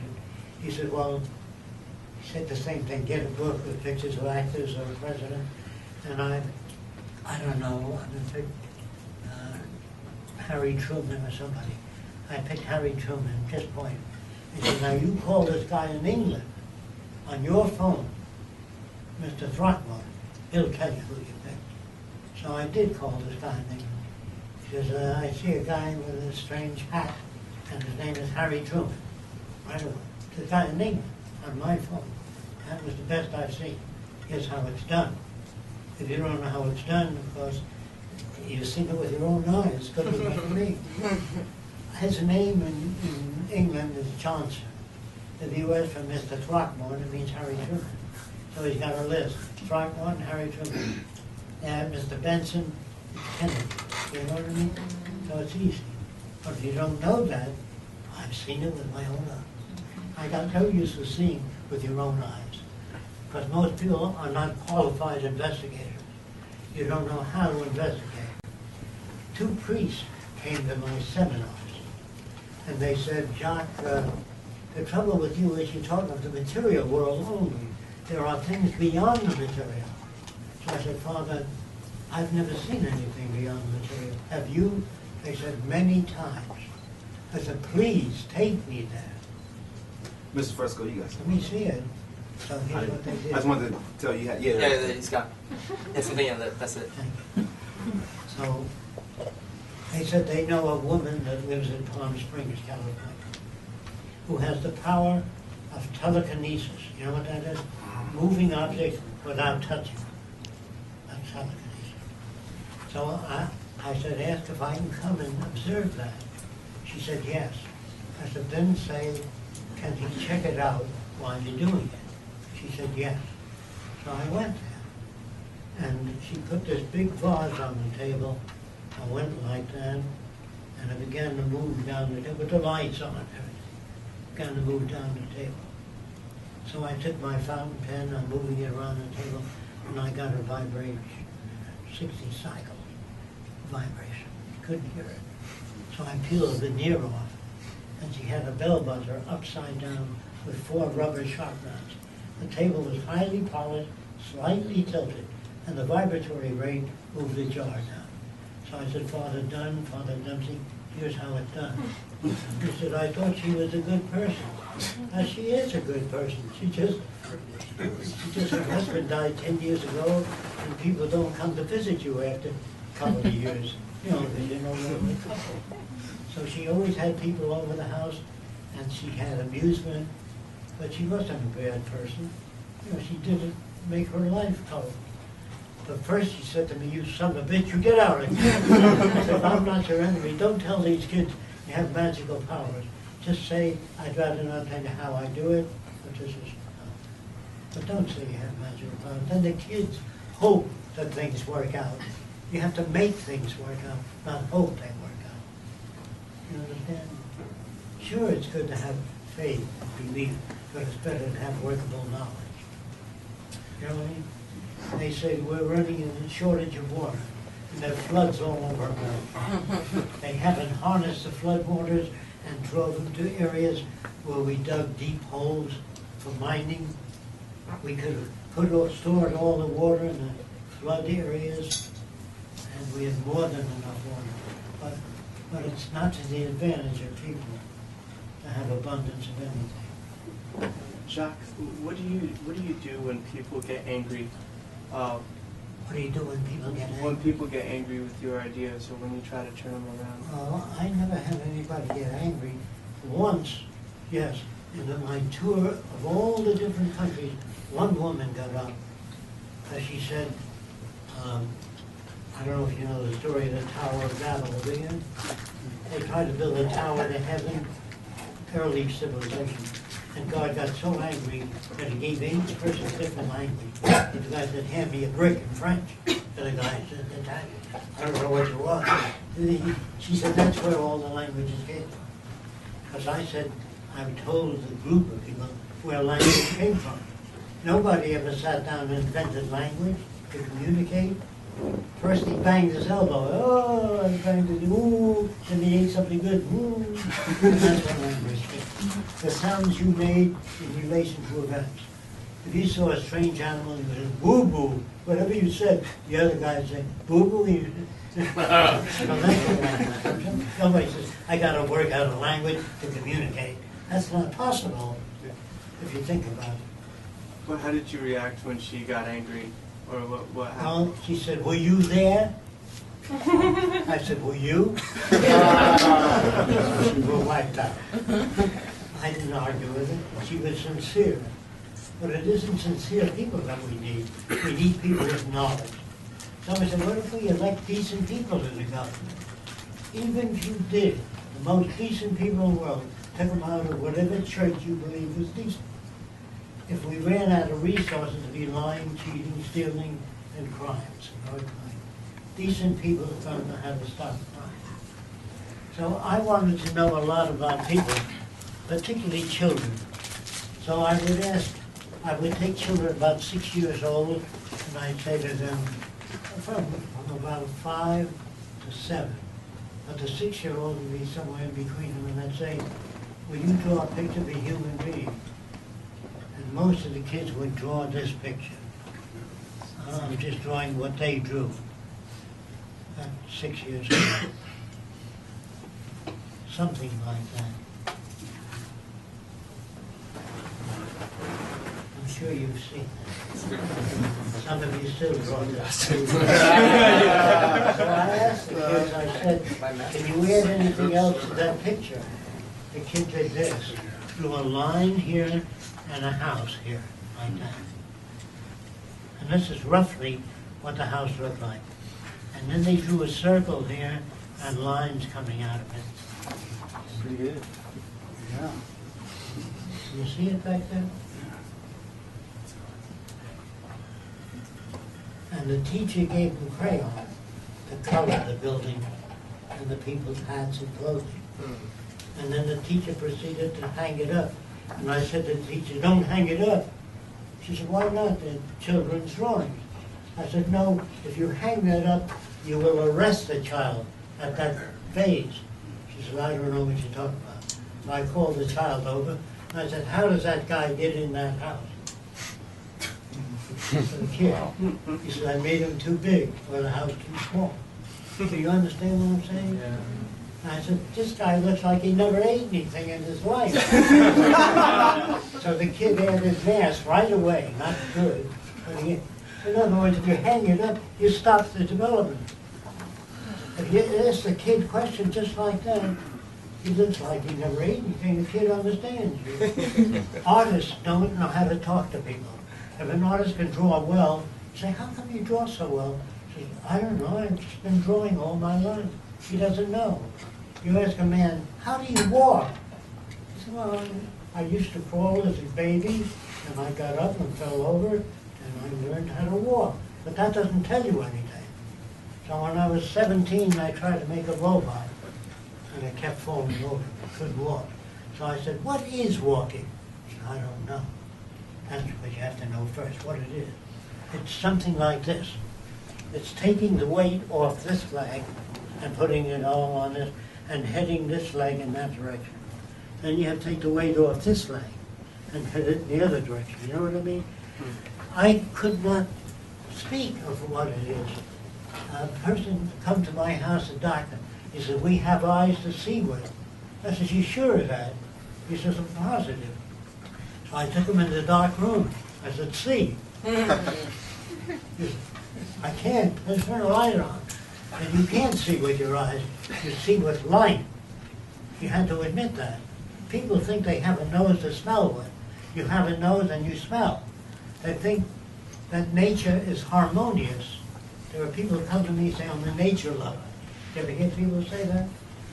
That's what you mean, like earthquakes, hurricanes, tsunamis, all that's natural, isn't it? Disease wiped out half the Earth's population. Rattlesnakes are natural too. You don't love nature, you like certain things about nature. Well, first of all, don't you believe in love? I said, what do you mean by love? He said, well, to love somebody, to care for somebody. He couldn't describe what it meant. So I said to him, do you like everything you've ever done in your life? He said, no. And sometimes you like yourself, sometimes not. Sometimes what a stupid thing I did. Nobody loves everything they've ever done. If you live with a replica of yourself, how long will you be together? Okay. Think about that. So we can't love one another because we don't love ourselves all the time. Sometimes we do, sometimes less. So when you fall in love with a guy, sometimes you love him very much. Sometimes less. Sometimes how do I get in that business? You know, love is a fluctuating thing. Do you understand that? It's not a constant. The world you live in is so full of shit. That's why you have so much trouble. Because the language and the values you're given are unworkable. And they're designed by people hundreds of years ago. So when you learn how people get to be the way they are, you don't hate a Southerner for wanting to lynch a black man. You don't like the environment he came from. And you want to change that. Education. But you can't walk over to a Southerner and say, are you a member of the Ku Klux Klan? Yes, that's a terrible, inhumane thing. That's the worst thing you can do. When a guy said to me, this is true, Jock, you're a smart guy, that isn't true. He said, Jock, you're a smart guy, what do you think of the Ku Klux Klan? I know what he wanted me to say. I said, it's a great organization, but it doesn't go far enough. He said, what do you mean? It gets his ear, but if you attack, you get nowhere. Do you understand what I'm saying? If you attack any group, you don't get anywhere. If you demonstrate what you do. So he said to me, well, I had my little girl when she was 3 years old, would hold a cigarette, and I'm not lit, just hold it, and I take a gun in the mirror at 40 feet, split the cigarette right in her mouth. And I did that for the head of the Klan. He said, Jock, you're the best shot I ever saw, but I wouldn't do that with my own kid. You never know. Now, I want to tell you, I took a razor blade, cut the cigarette partly through, put a hairpin in the cigarette, taught her how to roll her lip when I fired the gun. The hairpin blew tobacco all over the place, and he respected me immediately. That's what I wanted first. And he said, will you come on down to Klan meeting, talk to our boys about how you shoot a gun? I said, Lou, they wouldn't listen to me. She said, I'm head of the group. I'll get him to listen to you. That's what I needed. Do you understand? Logic, reason does not work. It never did work in all the scientific books. Let us sit and reason together. Well, that's strictly bullshit. The top scientists in the old days used to write books on why man can't fly. Did you know that? They're not always right. They have opinions. What they should have written is, I can't conceive of how to build a flying machine. I don't know. Learning to say I don't know is one of the most difficult things for people. You ask a guy 35, 40, 50 years ago, do you think man will ever get to the moon? Nah, not in 1,000 years. Just say, I know nothing about rockets, nothing about space travel, I don't know. Like if you lived across the way from me, and I see 10 guys coming out of your apartment, and you brought up to believe that everybody should have a right to their own opinion, and I whisper, what are you doing there? You're creating damage. What is she doing? I says, I don't know. She could be a language instructor, ballet instructor, an art instructor. I don't know. guys from over here asked me. I didn't ask you. Too many people have opinions about all kinds of things. And no one should have a right to their own opinion. And they should have access to information. You can look up memory metals on the internet. You can find out a lot of things on the internet. But you can ask your neighbor, you think we're going to colonize Mars? Nah, that's a dream.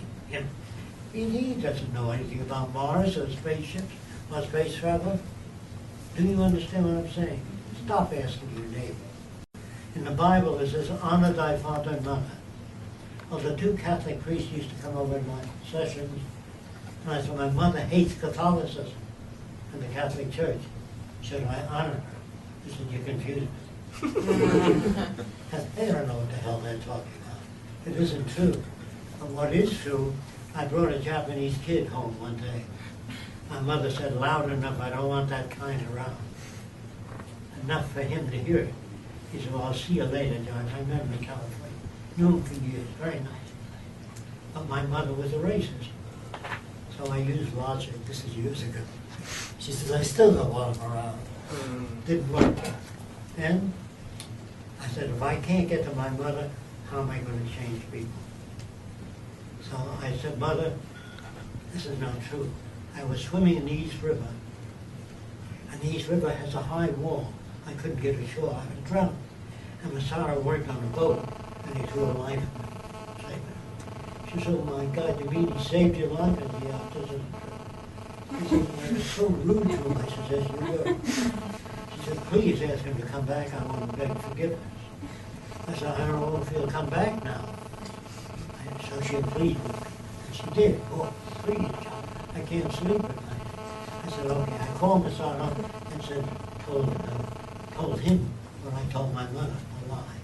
I said, when you come in the door, she's going to hug you, God bless you, kiss you, everything, and invite you to dinner. Well, she did all those things. You know. I looked at my mother as a little girl when I was a kid, from a country where she learned how to not be reasonable. You understand?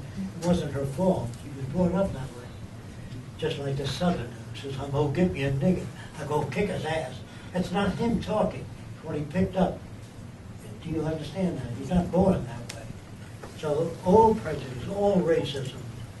When I was a kid, we used to call a guy a dumb Filipino. Or get a dumb Polak to clean out your cellar. Or a goddamn what. They had all kinds of slurs against everybody.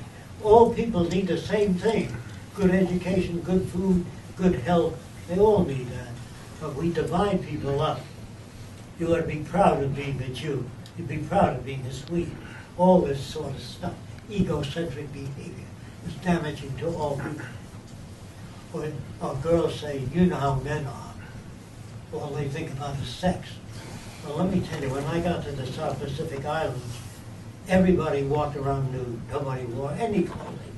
Ever since they were little kids, they were swimming nude together. And I never saw an islander, a Polynesian, look at a female body, only the eyes. If you were brought up as kids swimming nude, you don't say, hey, get a load of that shit. That you learn in this country, in this world. Do you understand? That's why men, the camera, when the girl leans low in the movie, the camera moves in on the cleavage line. She crosses her legs, the camera covers that, you know? And that's where the guys get it. They get a load of that. They're not born that way. And I'm trying to tell you, I learned a lot in the islands. I asked them if they would help me build an outrigger canoe, the natives. I know how to build an outrigger canoe, but I wanted to work with them. So I could build one that's more stable than they even built. But I wanted to get in with them. So they got in a huddle, didn't say anything to me. They came about a week and a half later and brought a canoe to my hut, put it down, and went, that's for you.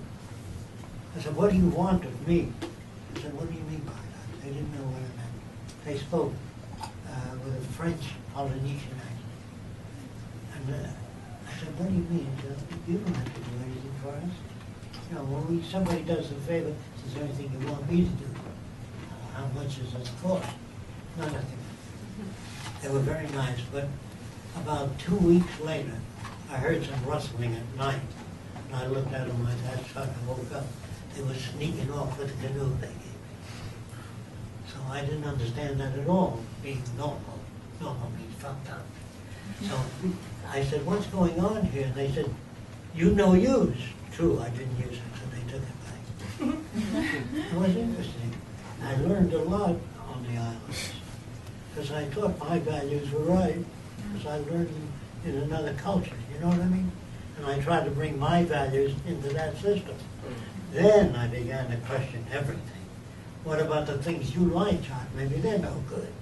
And I began to write little science fiction stories about a guy coming from Mars, and he looks at me and he says, what's that thing on your wrist, John? I said, well, I can't keep accurate time myself.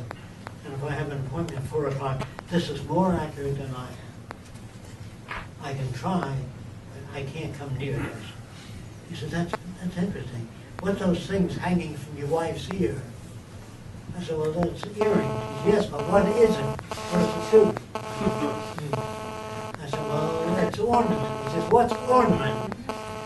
Then I learned the term called a nothing thing. Earrings are a nothing thing. But we're brought up in a culture that wears earrings. And so we want earrings. Even the men are wearing earrings. Nowadays, they're wearing a stainless steel hook through their tongue or nose because they want to identify with a new group. You understand? But they're nothing things. Then I asked another question about things I like. What about the things you like? Maybe some of them are nothing things. Well, I love music, classical music, and I like jazz in the old days. And I said, what is music? He says, I don't know. So I asked him. Yehudi Menuhin is a master violinist that toured the country. His sister is a concert pianist, and she used to come to my seminars. I said, Yolda, what is music? She said, frankly, I don't know. I know that people like it all over the world when I play the piano. I said, well, what is it? She said, I don't know. I said, ask your brother, concert violinist. He said, I don't know what it is. Ask his teacher. And his teacher wrote me, and he said, music is a series of sounds so arranged as to produce a pleasing effect. So I said to him, do you like hard rock? He said, no. So it's not a series of sounds. It's something you're brought up with. If you went to Saudi Arabia and heard a woman sing, their voice, concepts of good voice, is different than ours. He said, oh, yeah, squawks. And so they like it, they're brought up with that value system. Do you understand? And it seems right to them. Now, then the guy said, well, don't you believe in beauty? I said, of course not. If you're brought up in a culture where everybody had a nose a foot long, you'd have surgery done. Otherwise, people would run down the street and look at you. So there's no such thing as beauty. It has to do with your culture. If they're black or yellow race or whatever, you learn to like that face. You know what I mean? But to get us to kill Japanese, they made movies of Japanese raping American women, doing terrible things, torturing and laughing. We do the same thing, but they call them slanty-eyed bastards, not Japanese. We call the Germans Krauts, sauerkraut. You know. We didn't call them people. And then soldiers are killing machines. They don't even know what the hell they're fighting for. I'm sorry if you're in the army and you're here. I don't mean to hurt you.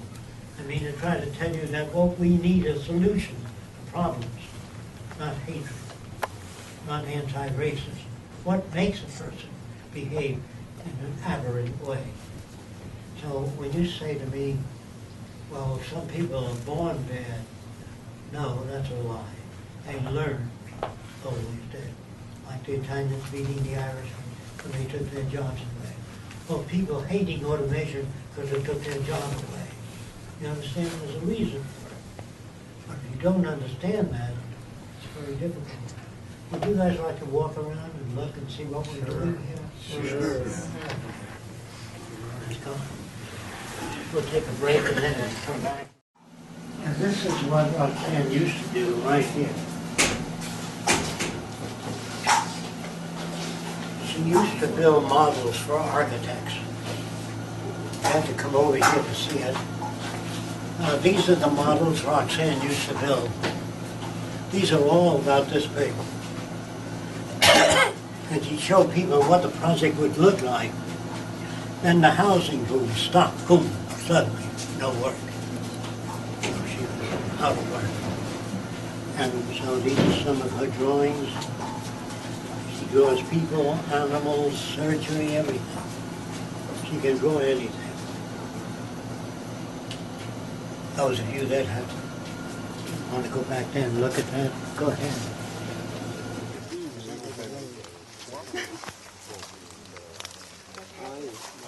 We put in the banana trees, the palm trees, we made all the waterways. There was no water on them. We've been here 32 years and we supported the project. No outside support.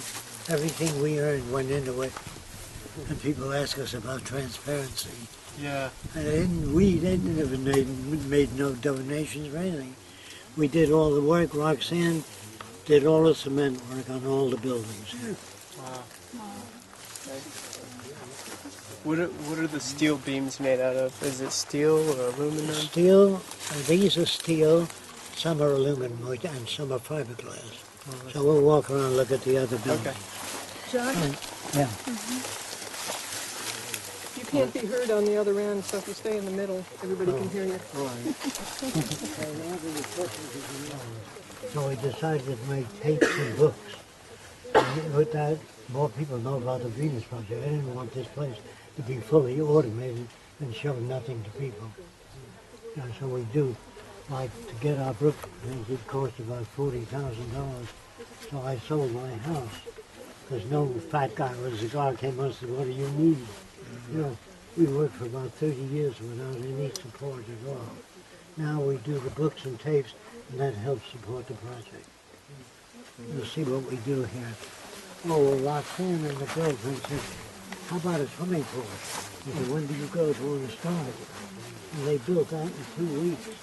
We used it 3 times in Medicine. And that was where we made all our machines and jigs for the building. And this pool we don't use anymore in this building. I think I'll be taking a dive in that.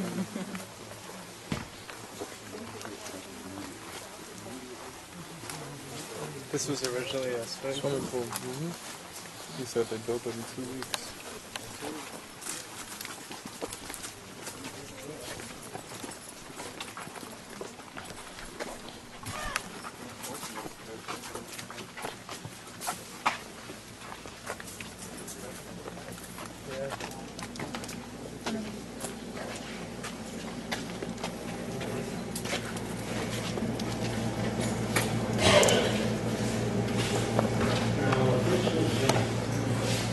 What most people don't know about the Venus Project. We will build our houses, our buildings, I'll wait till everybody gets in. We will put up maybe 10 buildings in dry dock. You know what that means? Like they build ships.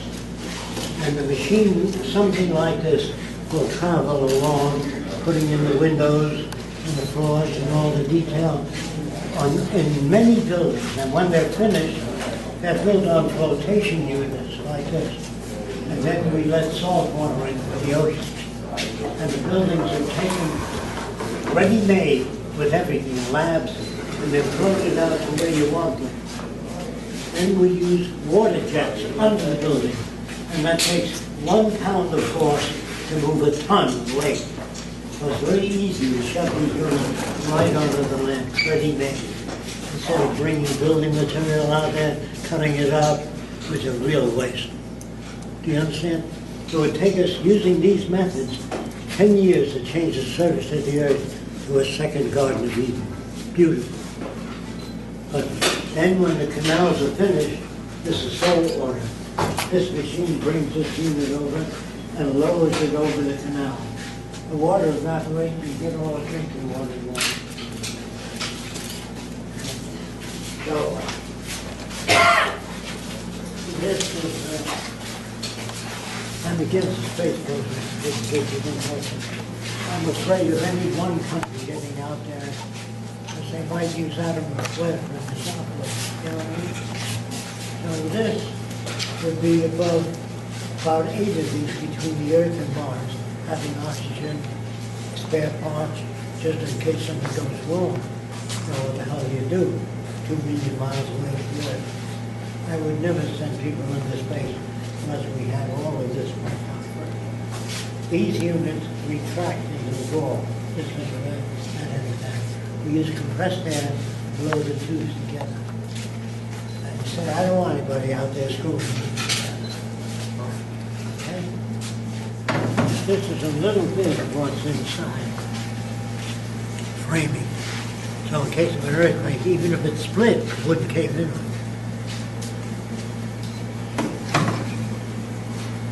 So, the bathroom unit will have a shower, sink, all molded in one. And the wastewater from the sink goes around and fills this water closet to flush the junk. We use drinking water. 40% of our water is wasted in flushing the junk. So we'll make maybe 50 different types of toilets. You pick what you want. It's partly round. All buildings, industrial, art exhibits, have ramps for people on wheelchairs. We take care of them blind. There's no neglect to people dancing right in for women's rights, or black rights, old folks, all that. It's gone. No more charity, no more street people, no more hungry people, no more price up, no more people beating each other up who abuse the jacket.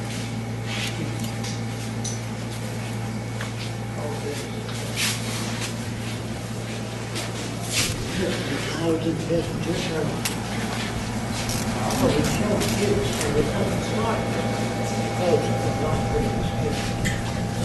So kids don't think that's it. They think that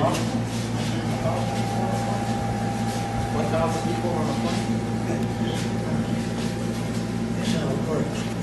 If it's coming in from the landing gear doesn't come down. That blows the fuel out.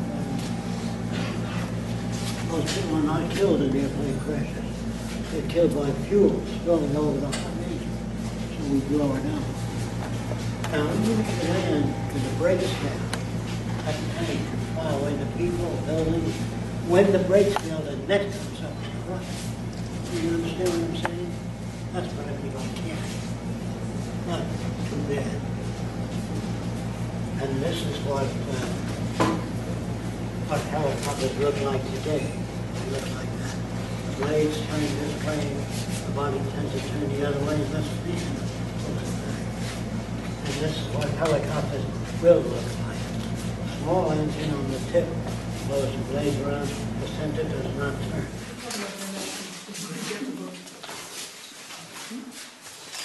These are some of the airplanes of the future. Now I go to another drawing to see the other thing.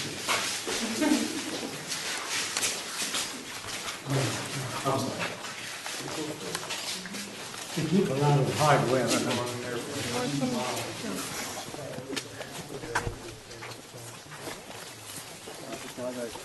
Conditioning. The purpose of this merry-go-round is we build a model city and we put it on here, miniature city. Then we do this and let it go. We put an airplane here and the camera here. You get the illusion of flying over the city. You don't have Spielberg budget. You understand? And we show how we're losing topsoil all over the world and what to do. Now, we shot that 20 years ago, so it's an old stuff. You follow me, I'll show you.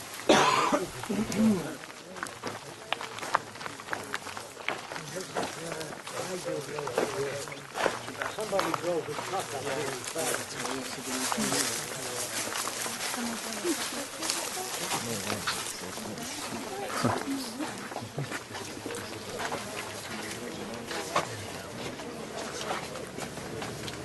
Not everybody wants to live in the town. Some people might want to live in something like this. So these are a range of different things people will want to live in. But everybody pictures them, everybody's gonna live in the same kind of house. I like this type of building. I like this, but I can't afford this. So I mean, that's aluminum and fiberglass. Those tubes, overbuilt, everything here is overbuilt. If a tree falls on it, bounces off the fiberglass. So we're just trying different materials. It's vented in the middle. That takes all the air out in less than 2 minutes with a vent in the middle. The cool air comes in all around. And this is like lifestyles of the future. This is not a dome. And what looks like arty stuff, see that stuff that looks artistic, has to take air currents and bring them down and circulate the air with this poor air circulation. So this guy may want to live here, but he's in touch with the world. His whole house is computerized. So all the buildings will be designed to meet your needs, not my needs. They're different. You know what I mean? When you pick your building in the future, by sitting in front of a plastic bubble, and it's the architect. There's no architect. You say, I want a house. It says, what kind of house? You say, I'm not sure, as most people. So different houses are being turned around. And she says, I'd like to see the floor plan and the roof lifted. Then if you're married or living with a guy, he might say, can you move the bedroom next to the adult bedroom, the children? And it moves as you talk. Now when you get through talking, it says, would you like a virtual experience? You say, what's that? You can walk through the house and you select it. You say, I didn't think the sink would be that low. It says, say when, the sink moves up. And the children's room has small toilet bowls. It's not fair to bring up children in your house today. With big little children fall in the toilet bowl. So we have miniature furniture that has memory and goes with the children. You understand what I'm saying? That's love to me. And these technologies are available today? Oh, 1927. we've got done all that. Wow. You don't, that's why I build all these things, so people don't project their own value of a house with a pointed roof made of wood. Could burn to the ground in 15 minutes, even if you paid $200,000 for it. A wooden house cuts down the forest, it damages the environment, it outgasses, concrete gets stronger with age, and the whole Sahara Desert can be used. There's enough concrete to house everybody on Earth. We didn't cover the structure because we thought we'd let people see what it was like. People came from all over the world and made America. He said an Arab named Algebra gave us algebra. Egyptians had the earliest library, biggest, and they gave us a lot of wonderful ideas in mathematics, so did the Arabs. And so he told me that if you pledge allegiance to one country, you're not giving other countries the credit. So I bought that. It made sense to me. He said, if you really like people, if you really want to help the world, pledge allegiance to the earth. Don't damage it. Don't dump poisons into the rivers. And try to benefit the lives of all people. And I like that. It made sense. In that area, my grandfather was okay. In other areas, he wasn't. But I like that, so I refused to pledge allegiance to the flag. When the teacher says, all the children are going to pledge allegiance to the flag, I refuse. Because of my grandfather. He influenced me differently. So the teacher didn't ask me why I don't want to pledge allegiance. She grabbed me by the ear right to the principal's office. Everybody understand that up to now? And the principal said to the teacher, you're excused. As soon as she left, he put his arm around me. He says, why don't you want to pledge allegiance? Everybody does. I says, everybody once believed the earth was flat. That doesn't make it flat. So he said, what do you think of American history? I said, now you want me to be very frank with you? He says, of course. I said, I was thinking BS, bullshit. He says, why? I said, because everybody in the history book always does the right thing. They never make mistakes. Every time they go to war, they went for the right reason They committed nothing evil. I said, they're not real people. They're propaganda. So he said to me, what do you think of our teaching methods? Terrible. We give people grades. We shouldn't do that because if you got an A and the next person you got a C or an F, he says, I got better grades than you. It makes jealousy, envy. So I said, I don't believe in that. He said, I'm going to have to call your mother in to his office. You have to call my mother. So I said, do whatever you have to do. You know, he's the principal. So my mother comes in crying. What did he do now? Because when mothers used to see me coming, they used to pull kids in the house. Can you understand that? They meant well, but they noticed their kids became very different. So he said to my mother, I'm going to use Jock as an experiment. I'm going to buy him whatever books he wants from bookstores with my own money, not government funds, and let him read what he wants to read. Then I want him to report to me once a week, tell me why he's reading different books. So he says, I'm curious. I want to know what will happen. So my mother said, you know, how is he going to make a living and all that, not going to school? He says, I don't think you have to worry about that. So my mother went home sad, and she went to a fortune teller.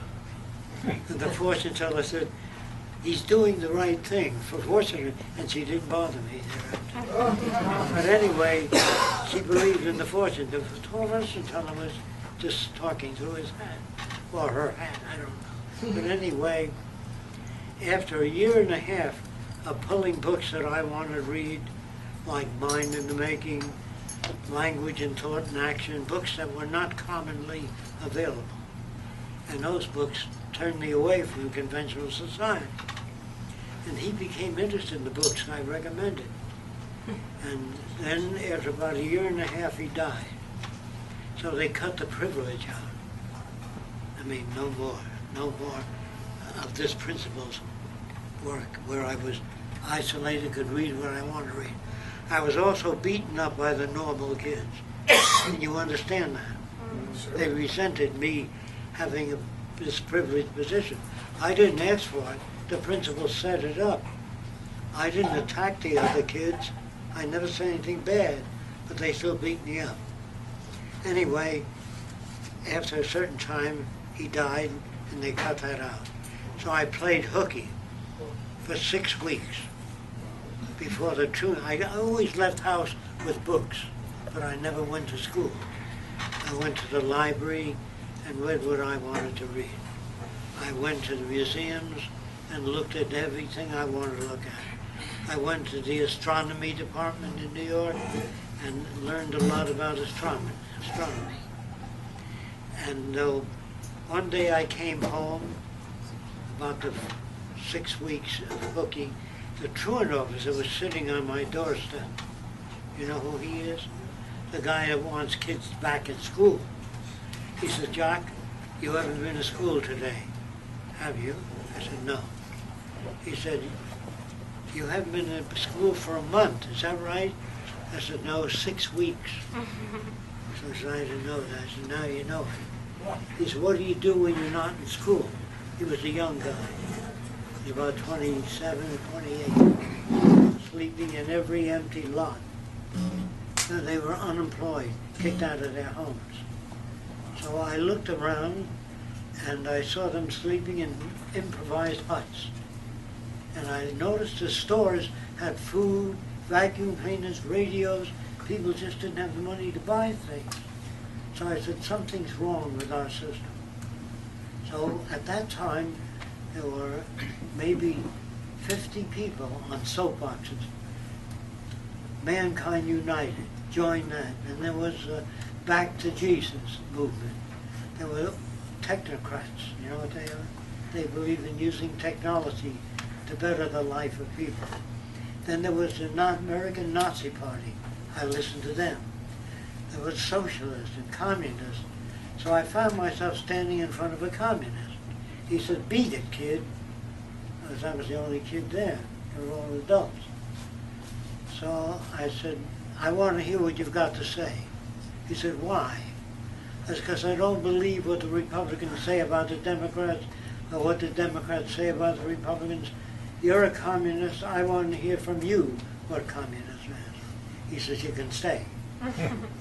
So he then began to elaborate and talk about communism. And when he got through, I listened for about an hour. Then I said, I want to ask you 1,000 questions. He said, you'll have to go to the YCL. I said, what's that? Young Communist League. I said, where are they?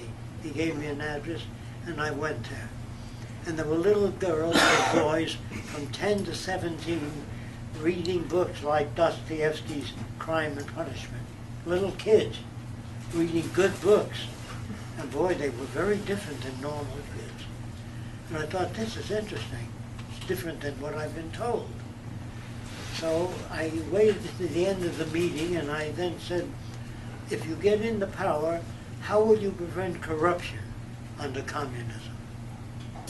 He said, well, when that time comes, we'll work on it. He said, how will you house the millions of people that need housing? Oh, when that time comes, we'll work on it. I said, let's start a technical branch of the Communist Party